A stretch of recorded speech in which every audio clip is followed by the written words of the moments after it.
Hello students. आज class 12th में chapter 4 start करने जा रहे हैं, जिसका कि नेम है सारणिक यानी डिटरमिनेंट्स। इससे पहले हमने चैप्टर 3 कंप्लीट किया हुआ है। चैप्टर 3 आपका मैट्रिक्स चैप्टर था, ऑब्व्यू जिसे कहते हैं, वो कंप्लीट हो गया है। उसके साथ साथ चैप्टर 2 के भी क्वेश्चंस कुछ स्टूडेंट्स ने मुझसे पूछे हुए थे, तो मेरा मानना है कि वो भी कंप्लीट हो गया होगा, क्योंकि वो चैप्टर 2 तो मैंने क्लास में कंप्लीट किया हुआ था। बट चैप्टर 3 कंप्लीट हुआ है और आज हम चैप्टर 4 स्टार्ट कर रहे हैं। चैप्टर 3 मैट्रिक्स में आपका टेस्ट भी रहेगा, मैं आपको बता दूंगा, आपको नोटिस दे दूंगा कि आप जो है टेस्ट को क्लियर कर पाएँ। कैसे कर पाएंगे, आप पूरा तैयारी कीजिए मैट्रिक्स चैप्टर्स की और उसके बाद उसको टेस्ट देंगे। बाकी अगर फिर भी आपको कुछ रह जाता है तो आज ही अपना क्लियर कर लेंगे कि सर ये चीज़ नहीं आ रही है, पूछ लीजिएगा। फिर उसके बाद आज हम स्टार्ट करेंगे सारणिक। ये चैप्टर्स भी related to the before chapter, उससे रिलेटेड है, इसलिए यह भी चैप्टर बहुत ज़्यादा कह सकते हैं कि इतना हार्ड नहीं है, आसान है। सब चीज़ें बहुत आसान होती हैं अगर आप उन्हें अच्छे से सीखें तो परिभाषा से स्टार्ट करेंगे सारणिक की। कि कोई जब भी हम सारणिक किसी चैप्टर को स्टार्ट करते हैं तो स्टार्ट करने में सबसे पहले देखते हैं कि उसका डेफिनेशन क्या है, वो सारणिक कहते क्या है, व्हाट डू मीन, उसका मतलब क्या है, उसका अर्थ क्या है ना।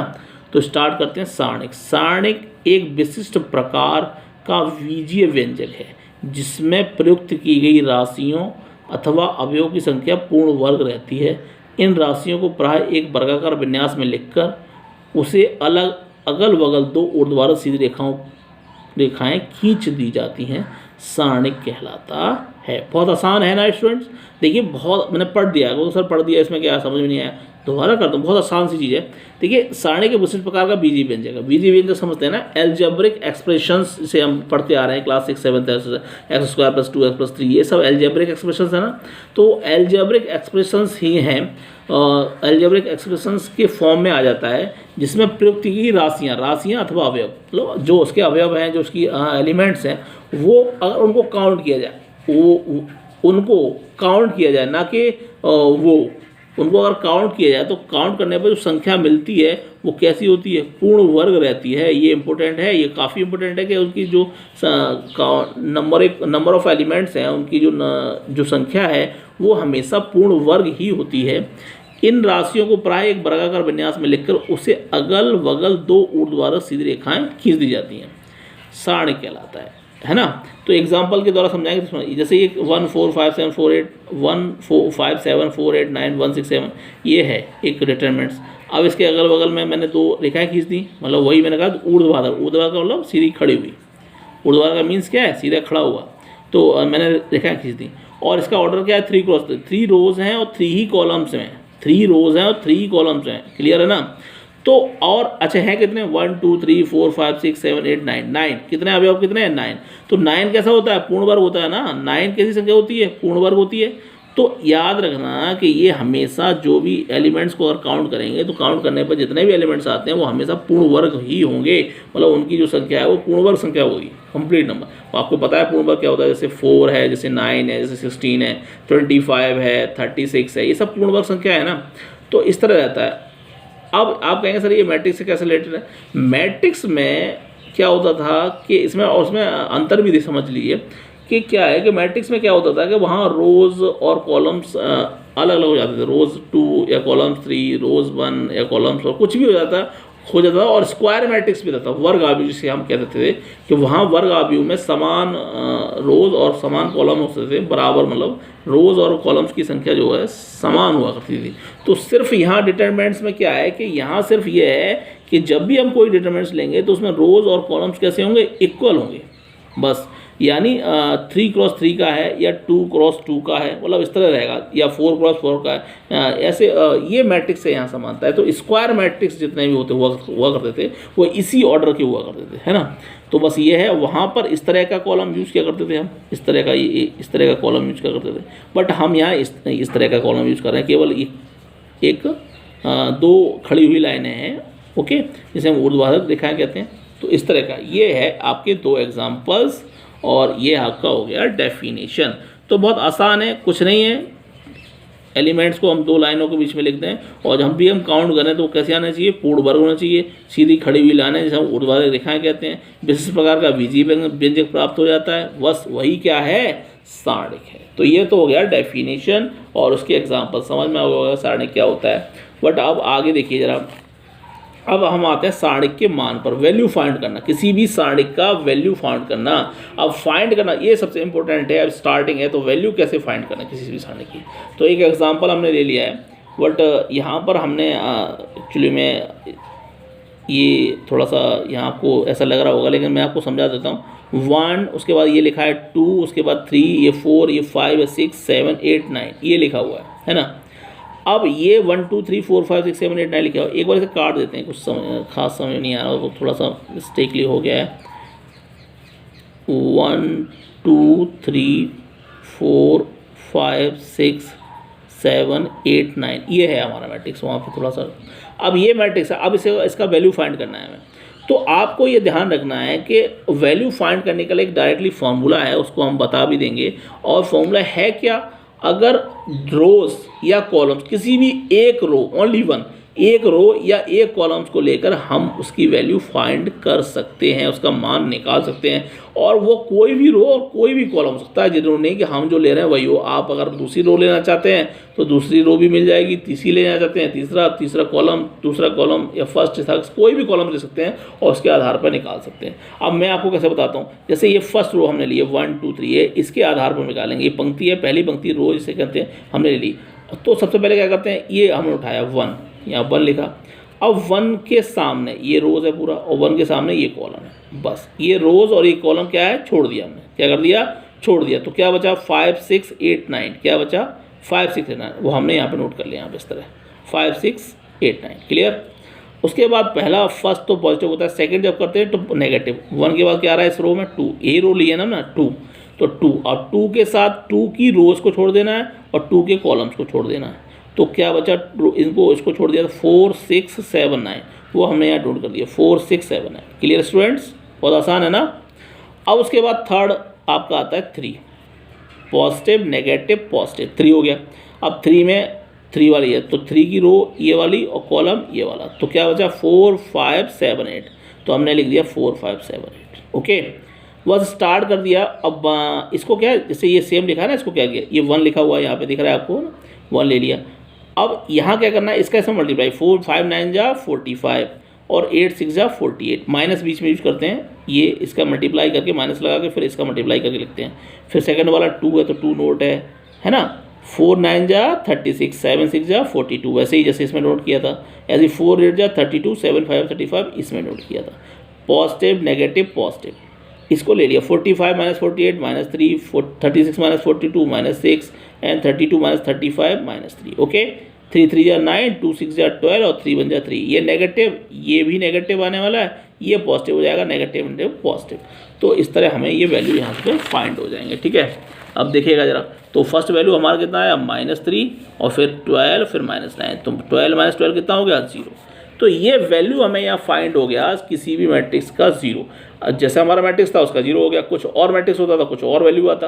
अब डिफरेंट मैट्रिक्स होंगे तो डिफरेंट वैल्यूज आएंगे। तो हम सिर्फ फोकस कर रहे हैं उसको करने के तरीके पे। अब हम वैल्यू फाइंड कर रहे हैं, कोई एग्जाम्पल के थ्रू आपको आसानी से समझ में आ जाता है ना। तो ये एक वैल्यू निकालने का एक तरीका हो गया, ठीक है। तो बहुत आसान सा है ना, कुछ खास भी ऐसा नहीं है जो आपको नहीं आएगा। मान लीजिए 2 क्रॉस 2 का मैट्रिक्स होता तो आसान होता निकालना, सीधे डायरेक्टली उसमें कुछ करने की आवश्यकता नहीं होती। 4 का 8 में मल्टीप्लाई, 4 8 जा 32, ओके, 7 5 जा 35, तो 32 माइनस 35 कितना हो गया -3, क्लियर है ना। तो इसका तो सिंपल ही है। इसके बाद एक और एग्जांपल ले लेते हैं, आपको थोड़ा सा कम समझ में आया तो ये वाला एग्जांपल ले लिया है ना। x y z a b c and 1 2 3 this row and this column, okay. तो x y z a b c and 1 2 3, ठीक है। अब देखिए हमने क्या किया, x वही तरीका, हमने ये वाली रो ले ली है ना, x और उसके साथ ये वाली रो ये वाले कॉलम छोड़ दिया, तो क्या बचा b c 2 3। उसके बाद माइनस लगाया, दूसरा वाला क्या ले लिया बाई, क्यों फर्स्ट पॉजिटिव होता दूसरा नेगेटिव होता, बाई ले लिया। अब बाई की कॉलम ये रो ये, तो क्या बचा a1 c3 इन फ्रंट वाले, उसके साथ वाले छोड़ देते हैं, बाकी लिख लेते हैं, ठीक है। उसके बाद आता है आपका z, तो z का ये वाला और ये वाला छोड़ दिया, क्या बचा ab1 2, तो हमने लिखा ab1 2। सॉल्व कर दिया, x तो है ही, b का 3 में करेंगे 3b, 2 का c में करेंगे 2c minus y 3a minus c plus z 2a minus b, clear.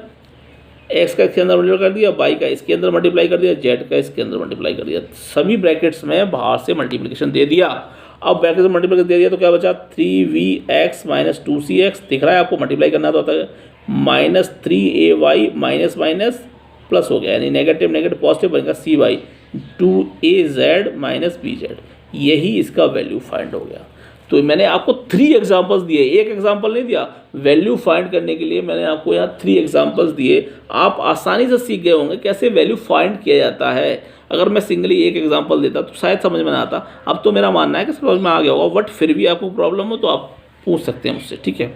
तो ये तो हो गया आपका, सबसे पहले मैंने आपको सारणी का डेफिनेशन दे दिया, डेफिनेशन के बाद मैंने आपको सारणी का मान निकालना सिखा दिया। अब आता है सारणी के गुणधर्म, प्रॉपर्टीज और डिटरमिनेंट्स।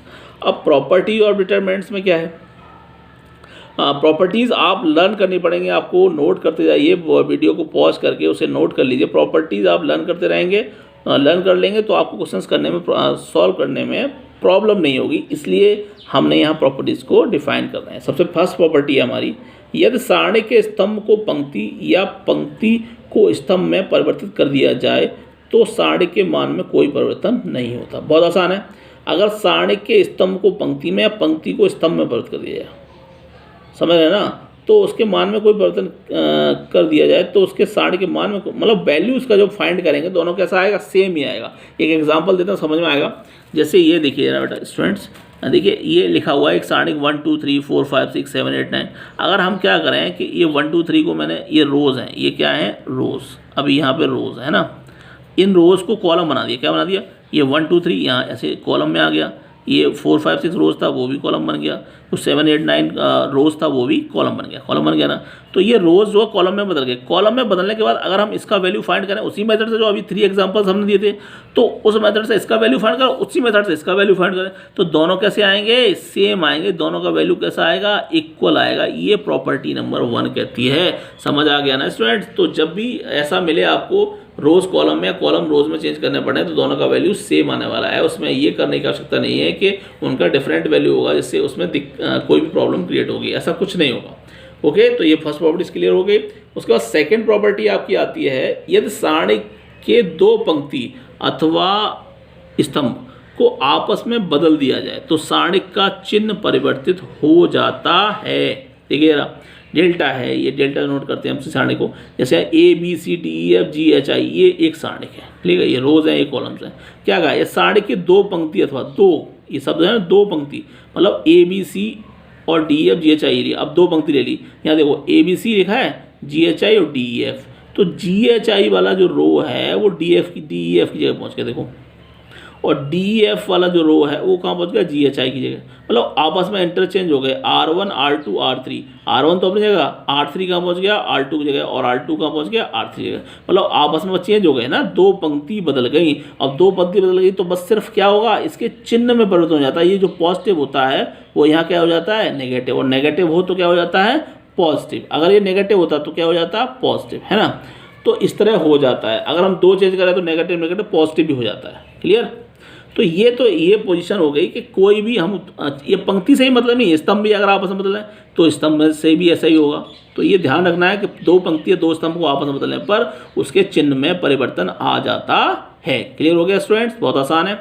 इसके बाद थर्ड प्रॉपर्टी और आती है आपकी, यदि किसी सारणी की 2 पंक्ति या स्तंभ के अवयव समान हो तब सारणी का मान 0 होता है। क्या हो जाता है, 0 होता है। यदि किसी सारणी की 2 पंक्ति या स्तंभ के अवयव समान हो तब सारणी का मान 0 होता है। समझ रहे हैं ना, 2 पंक्ति ले लो या 2 स्तंभ, कोई भी, ऐसा नहीं है कि सिंगल इसको कह दे दिया कि नहीं यही होगा, ऐसा नहीं, कोई भी 2 पंक्ति कोई भी 2 स्तंभ ले लीजिए, अगर वो समान है तो उसका वैल्यू क्या हो जाता है, 0। जैसे एक एग्जाम्पल, ये एग्जाम्पल है, मैं आपको बता रहा हूँ, 1 2 3 4 5 6 1 2 3, देखो 1 2 3 1 2 3 2 स्तंभ इसमें कैसे हैं, समान है, तो इसका वैल्यू क्या होगा, आप निकाल के देख लीजिए, 0 ही आएगा।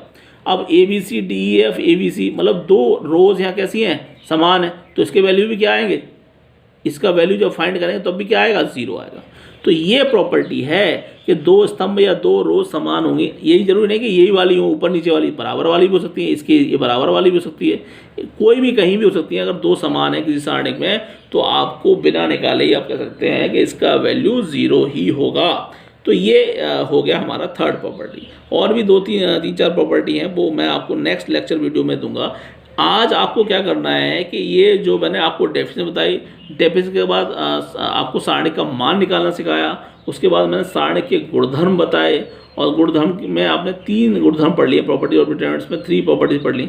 तो सारी बेसिकली आप तैयार कर लीजिए, डिटरमिनेंट्स के वैल्यू निकालने सीख लीजिए। आपके पास बुक अवेलेबल है तो वहाँ से क्वेश्चन ले सकते हैं और उनके वैल्यू फाइंड कर सकते हैं। तो ये सब आज आप कर सकते हैं, और बाकी प्रॉपर्टीज़ आगे बताऊंगा। प्रॉपर्टीज़ आगे बताकर फिर एक्सरसाइज स्टार्ट करेंगे। बहुत आसान है डिटरमिनेंट्स, और ये आपके बोर्ड एग्जाम की दृष्टि से बहुत ही इंपॉर्टेंस रखता है। दोनों ही चैप्टर 3 पढ़ चुके हैं आप, चैप्टर 2, चैप्टर 3 एंड चैप्टर 4, है ना। 4 स्टार्ट कर दिया, 2 कंप्लीट हो गया, 3 भी हो गया, और ये हमारा 4th चैप्टर है। तो ये सब बोर्ड के एग्जाम से बहुत दृष्टि से आप काफ़ी कुछ तैयार कर चुके हैं एग्जाम की दृष्टि से। तो आज के लिए सिर्फ इतना ही। Have a nice day. Okay.